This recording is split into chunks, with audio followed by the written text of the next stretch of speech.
बिस्मिल्लाहिर्रहमानिर्रहीम। आज हमारा जो मेथड है जो हमने स्टडी करना है वो है finite difference method for the boundary value problem. अब ये हमारे पास देखिए बाउंड्री वैल्यू प्रॉब्लम क्या होता है। जब भी कोई प्रॉब्लम यानी ये आपके पास एक प्रॉब्लम दिया हो y double prime minus y equal to zero, ये जब भी बाउंड्री कंडीशंस के साथ दे दिया जाए तो इसको कहते हैं कि ये बाउंड्री वैल्यू प्रॉब्लम है। अब देखिए हमारे पास फर्स्टली आपके पास जो बाउंड्री पहले दी हुई है वो है हमारे पास ज़ीरो, यानी एक्स नाट आपके पास ज़ीरो है और एच यानी स्टेप साइज़ क्या है 0.5, तो इसका मतलब x1 आपके पास 0.5 हो जाएगा। x2 आपके पास अगेन आप 0.5 ऐड करेंगे 1, अगेन आप x3 क्या बन जाएगा 1.5, x4 आपके पास क्या बनेगा 2। अब देखें x नाट के ऊपर यानी x0 के ऊपर हमारे पास y नाट की वैल्यू मौजूद है, y नाट इक्वल टू 0 है। इसी तरह इसके ऊपर हमारे पास y4 की वैल्यू मौजूद है 3.62686। तो इस तरह हमने जो वैल्यूज़ तीन कैलकुलेट करनी है वो है सबसे पहले y1, y2 देन y3। तो ये तीन जो वैल्यूज़ हैं ये हमने बेसिकली कैलकुलेट करनी है। तो अब ज़रा देखें हमारे पास ये प्रॉब्लम है, हम इसके ऊपर सेंट्रल डिफरेंस लगाकर इसको सॉल्व करेंगे। देखिए सबसे पहले y double prime minus y equal to 0 है। अब y डबल प्राइम के ऊपर हम सेंट्रल लगाएंगे। सेंट्रल डिफरेंस का फार्मूला क्या होता है आपके पास for the second derivative yi plus 1 minus 2yi plus yi minus 1 divided by h square minus इसको भी हम yi कर देंगे इक्वल टू 0। अब आप सिंपली इसको सॉल्व कर सकते हैं। सबसे पहले हम इसकी वेरिएशंस करेंगे। देखिए हम अगर मैं i इक्वल टू 0 पुट करता हूँ तो ये -1 है, ये सॉल्वेबल नहीं है। i इक्वल टू 1 पुट करता हूँ तो आपके पास यहाँ देखिए मैं सबसे पहले i इक्वल टू 1 पुट कर लेता हूँ। 0 से पुट नहीं कर सकती, 1 पुट करूँगा, i 1 पुट करूँगा तो ये चीज़ क्या बन जाएगी y2 minus 2y1 plus y nought divided by h square minus y1 equal to 0। तो अब आप ज़रा इसको देख सकते हैं कि मैं इसको लिख सकता हूँ y2 minus 2y1 plus y nought minus h square y1 equal to 0। H ये कैल्शियम आएगा तो जैसे साइड पे आके वो 0 हो जाएगा। अब आप इसको फर्दर लिख सकते हैं यहाँ से आप माइनस y1 कॉमन ले ले तो 2 प्लस एच स्क्वायर आपके पास आ जाएगा प्लस y नॉट की वैल्यू आपके पास यहाँ से क्या है 0, तो ये 0 आप पुट कर देंगे इक्वल टू 0 आ गया। y2 minus y1 into 2 plus H की वैल्यू आपके पास 0.5 का स्क्वायर है इक्वल टू 0।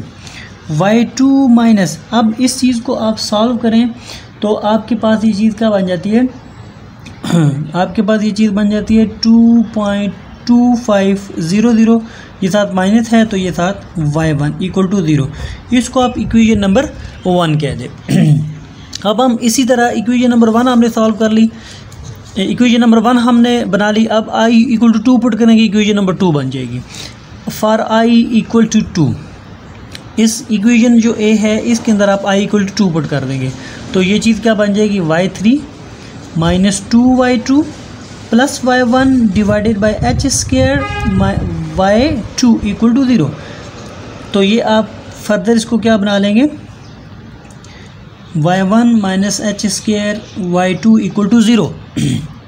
तो अब आपके पास ये क्या बन जाएगा y3 माइनस y2 कॉमन ले लेंगे यहाँ से, माइनस y2 कॉमन आ गया तो आपके पास 2 प्लस एच स्क्वायर रह जाएगा plus y1 equal to 0।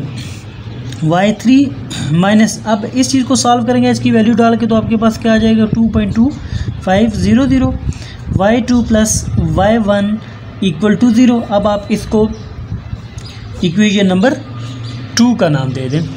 Now we have to put i equal to 3 in equation number a, i equal to 3, then y4 minus 2y3 plus y2 divided by h square y3 equal to 0। तो ये क्या बन जाएगा आपके पास y4 minus 2y3 plus y2 minus h square y3 equal to 0। अब y4 की value आपके पास गिवन है यहाँ पर ये 3.6, तो मैं इसकी वैल्यू पुट कर दूंगा। इसमें से और इसमें से हमारे पास क्या चीज़ कॉमन है, -y3, तो 2 + h² आ जाएगा प्लस y2 = 0। तो ये हमारे पास अगेन क्या बन जाएगा, y2 - 2.2500y3 = -3.6, -3 पॉइंट, ये वाला 3 पॉइंट इधर गया तो माइनस में बन गया। अब ये आपके पास 3 इक्वेशंस आ गई हैं।